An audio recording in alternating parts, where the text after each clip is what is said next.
नमस्कार दर्शक बंधु विंड ओडियार समस्त दर्शक बंधु मानकु आज एक नुआ पाणीपाग अपडेट रे आपण मानकु स्वागत। दर्शक बंधु राज्य में बढ़िबार लागिछि तापमात्रा। तेबे दर्शक बंधु गत 24 घंटा मध्य राजधानी भुवनेश्वर रे 34.4 डिग्री एवं कटक रे 33 डिग्री तापमात्रा रेकर्ड करा जाइछि जहाँ सर्वाधिक। तेबे दर्शक बंधु आज भिडियो आलोचना करवा आगामी 24 घंटा केमिति रहिबो देशर पाणीपाग तथा राज्यर पाणीपाग शीत को लेकिन कौन रही बड़ खबर शीत आउ केते दिन हेबो एवं पश्चिम झड़ हेबो कि नहीं आगामी दिन में आज भिडियो विस्तृत आलोचना करवा। मु आशा करुच्ची भिडियो शेष देखिए।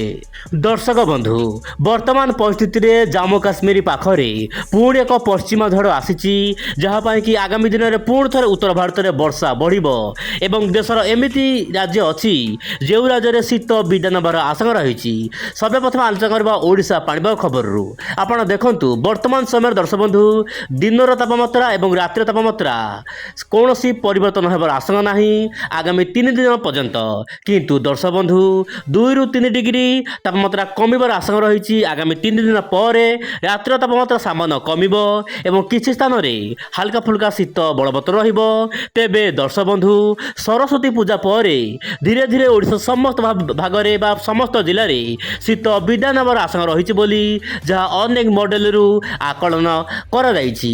वर्तमान परिस्थिति दर्शक बंधु वायुर चलन आपड़ देखु मोबाइल स्क्रीन रे आपड़ देखु वर्तमान समय दर्शक बंधु आम जदि देखा वायुर चलन उत्तर पश्चिम दिगु वर्तमान शुष्क वायु एवं ठंडा वायु पुणी थे आसला किंतु यही समय गोटे बड़ खबर आसूची आपणकर बंगोपसागर में सामान्य दक्षिण वायु प्रवेश करुच्ची ओडिशा भितर को। आप देखु सामान्य दक्षिण वायु प्रवेश करुच्ची ओडिशा भितर को आंध्र प्रदेश रु ओडिशा पाखक जाऊँगी दक्षिण वायु जहाँपाई कि ओडिशा पश्चिमबंग उत्तर आंध्र प्रदेश छत्तीसगढ़ झारखंड यार आखपाख अंचल में हल्का फुल्का वर्षा केतक अंचल में मेघुआ पाग देखा मिल पारे किंतु कुहुड़ीर मात्रा सामान्य अधिक रही पारे ओडिशार किछि जिले में। वर्तमान समय दर्शक बंधु गोटे पश्चिम झड़ आसूची जहाँपाई कि बदलिब पाणीपाग।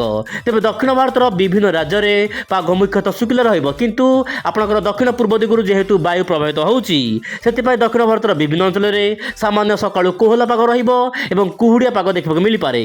तेज उत्तर भारतर कथा जब आलोचना करवा उत्तर भारत में दर्शक बंधु दिल्ली हरियाणा पंजाब राजस्थान यार आखपाख अंचल में हल्का फुल्का वर्षा देखा मिल पारे कारण पश्चिम झड़ आसूची एवं यार प्रभाव में पश्चिम दिगु वायु आसुथिबारु आगामी दिन में यही सब राज्य मानकरे वर्षा देखा मिल पारे।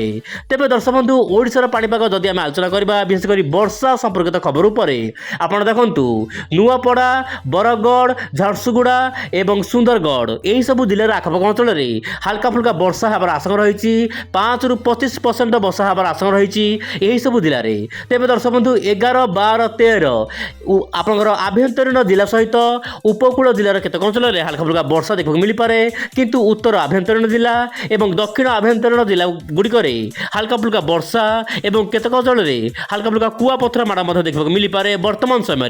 तेज दर्शक बंधु मुझे चेष्टा करी सरस्वती पूजा पर धीरे धीरे ओडिशार विभिन्न स्थान शीत विदान होबार आशंका रही गरम धीरे धीरे बढ़िबार संभावना रही। वर्तमान समय आप देखु आप 13 तारिख में उत्तर ओडिशा जमीक भद्रक जाजपुर ढेंकानाल अनुगुल देवगढ़ नुआपड़ा केउंझर यही सब जिलार केतक अंचल में मध्यम धरण वर्षा आशंका रही।